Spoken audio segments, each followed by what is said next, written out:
Bora, pessoal, assistir aqui o Opina Porco. Esse cara aqui é bacana, mano. Ele traz um conteúdo legal, ele não é clubista, ele é realista. E muitas coisas que ele fala aqui é um tapa na cara de certos palmeirenses que tem a soberba lá em cima. Esse aqui não, esse aqui é bacana. Se gostar do conteúdo dele, já dá uma olhadazinha aqui no link que eu vou deixar na descrição. Se gostar também do vídeo, dá aquela força, deixa aquele like, deixa no comentário aí qual cidade você tá assistindo. E o que você acha da opinião do cara legal aqui. Você tá doido? É um dos melhores canal que eu acompanho, que não é do Flamengo, é de time adversário. Se liga no qual esse cara aqui é bacana. Bora que bora. Gostou do vídeo? Já segue o perfil. E daí postei react. Bora acompanhar esse react aqui agora.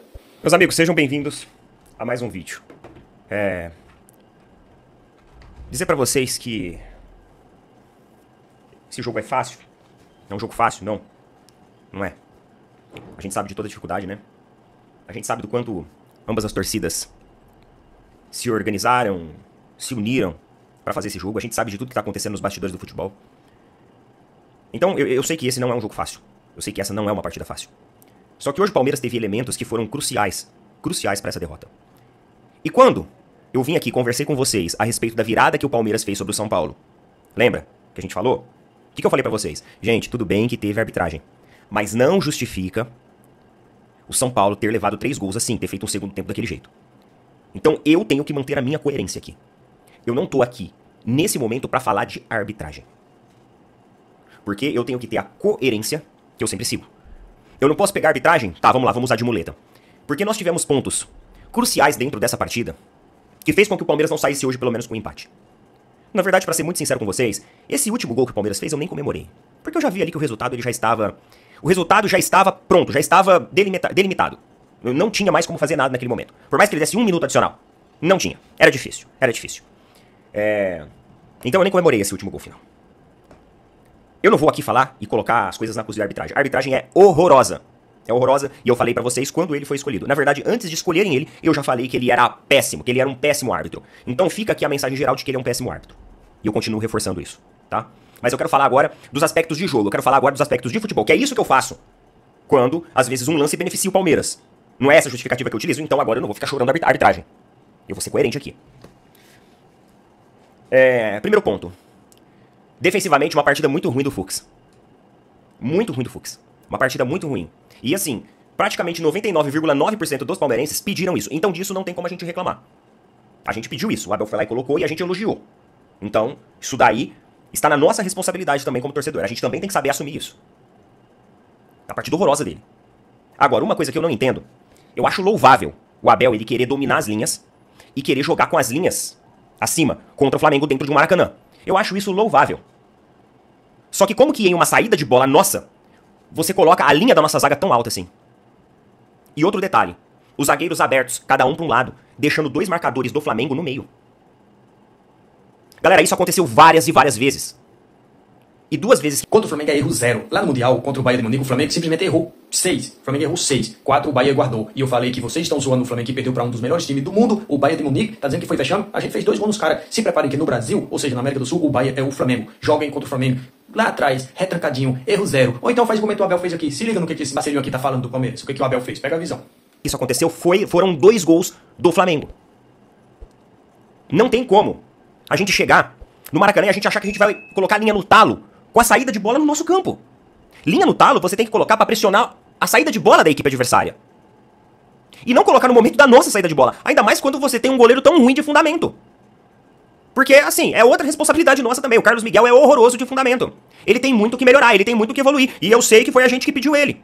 Não precisa me cornetar, não. Eu tô ligado disso. E isso também é responsabilidade nossa. Agora, a abordagem tática da partida, aí não é responsabilidade nossa e nem responsabilidade em si dos jogadores. É uma responsabilidade técnica. Responsabilidade técnica. O Bruno Fux toda hora perdia na corrida. O Pedro tava deitando e rolando. O Pedro que não é um jogador rápido, hein? Nós estamos falando de um jogador que tem muita habilidade, faz um pivô. Vocês viram aí, de forma extremamente bem. E, meu, ele no final do jogo, cansado, com um punhado de cãibra na perna toda hora, até com a perna reta de tanta cãibra que ele tava sentindo. Cara, ele jogou a nossa zaga pro lado e quase ainda provoca mais uma situação de gol pro Flamengo. No segundo tempo, galera, o Flamengo... Por que eu não comemorei o segundo gol do Palmeiras? Porque no segundo tempo, o Flamengo desistiu da partida. Literalmente, eles só ficaram defendendo. Porque eles têm uma Libertadores contra uma equipe complicada, que é o Racing. E o primeiro jogo é no Maracanã, agora já no meio da semana. Então o Felipe Luiz começou a oxigenar o elenco muito cedo. Porque a gente deixou eles numa posição tão confortável na partida, Ah, Neto, mas teve arbitragem. Galera, eu sei que teve arbitragem, mas não justifica. Levar 3 gols não justifica. Ah, mas um foi de pênalti, sim, mas foi um pênalti porque o Pedro já tava dentro da área e ali ele ia fazer gol mesmo. Porque o Carlos Miguel, ele é incapaz de sair debaixo da trave. E aquele lançamento do Flamengo que ele saiu catando borboleta? Cara, o Twitter quebrou a hashtag dos palmeirenses pedindo Carlos Miguel na estreia. Já tem esse tipo de comentário. Sei não, hein? Eu queria que fosse o goleiro covarde. O goleiro mais covarde da atualidade no futebol sul-americano, o titular. Não é pra ser esse Carlos Miguel aí, não. Mas fazer o quê? Pô, um goleiro, ele tem que ter a capacidade da projeção do ângulo da bola. É uma questão física. Só que o goleiro tem isso intuitivamente já na sua carreira. Simplesmente, mano, ele saiu ali pegando uma borboleta meio desajeitado. Uma altura que você acaba não utilizando pra nada, porque ele perdeu a altura saindo daquele jeito. Se ele sair daquele jeito, ele perde a altura. Ele não tem que sair de forma diagonal, com aquele tipo de projeção daquele jeito. O goleiro tem que sair vertical, projetando aonde a bola vai chegar. E não tentar pegar ela no meio da trajetória, que é o ponto mais alto. É o ponto mais alto, uma bola que sai num efeito ali 30, 45 graus, ela atinge ali, né, o ponto mais alto. E é no ponto mais alto que ele tenta pegar ela. Gente, não tem como. Ele tem que dar uma andada pra trás pra pegar ela no final. Então, mas sabendo que ele é tão alto daquele jeito. Se ele não pega, nenhum zagueiro vai cabecear naquela altura. Nenhum zagueiro, nenhum centroavante. Então são erros de fundamento que o Palmeiras teve hoje, erros de fundamento individual, erros de fundamento coletivo, erros de fundamento tático, sistêmico, técnico, que só não se tornou uma goleada maior porque no segundo tempo o Flamengo esqueceu do jogo. O Flamengo sentou em cima do resultado e falou assim, vamos ficar aqui porque a gente tem Libertadores no meio da semana. E o Palmeiras fazia mudança e não conseguia fazer o jogo fluir de forma diferente. Porque era sempre a mesma coisa. E na minha opinião, a equipe do Palmeiras ela foi enfraquecendo no final do jogo. Sendo muito sincero. Bruno Rodrigues fez gol e ficou no banco. Aí você tirou jogadores ali que estavam fazendo uma partida até interessante. Felipe Anderson, Andrés Pereira.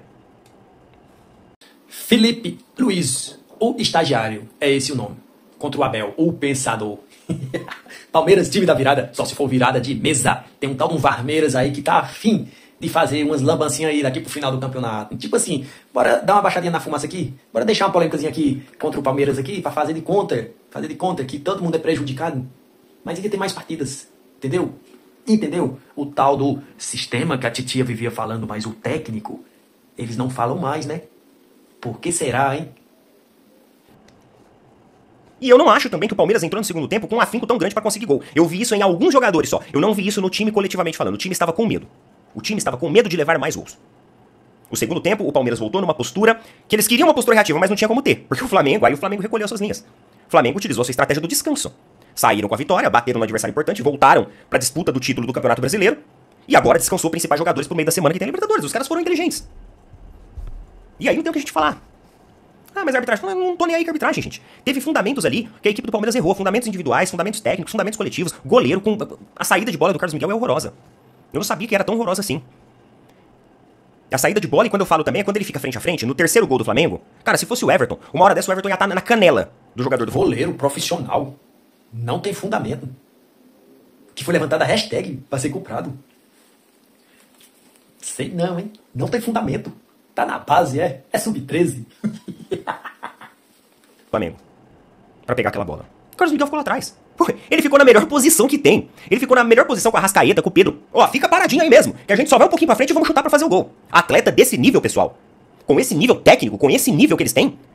Cara, eles não erram aquele tipo de lance. O goleiro, ele tem que crescer pra cima. Na hora que o cara virar pra sair de frente, o goleiro já tem que estar lá assim, ó, no susto. Pô, Neto, mas aí vai sair da área. Mas é isso. Não tem mais jogador nenhum ali. Tem que entender, tem que saber fazer a leitura da jogada. E o Everton sabe fazer essa leitura bem. Isso a gente não pode negar. Né? Vocês podem ter certeza agora que o Carlos Miguel vai pro banco e quando precisar de um reserva vai entrar o Lomba. O Carlos Miguel agora, cara, vai tomar muito banco. E com razão, porque precisa melhorar em muita coisa. Sabe, é fundamento que o Carlos Miguel precisa melhorar. Ah, tem altura, é jovem e tal, mas não tem fundamento. Precisa de fundamento. Vai precisar voltar pra escolinha, vai precisar... Não tem fundamento. Goleiro profissional. Não tem fundamento. Que foi levantada a hashtag pra ser comprado. Sei não, hein? Não tem fundamento. Tá na base, é? É sub-13. É isso. Como eu falei pra você. Queridão aí.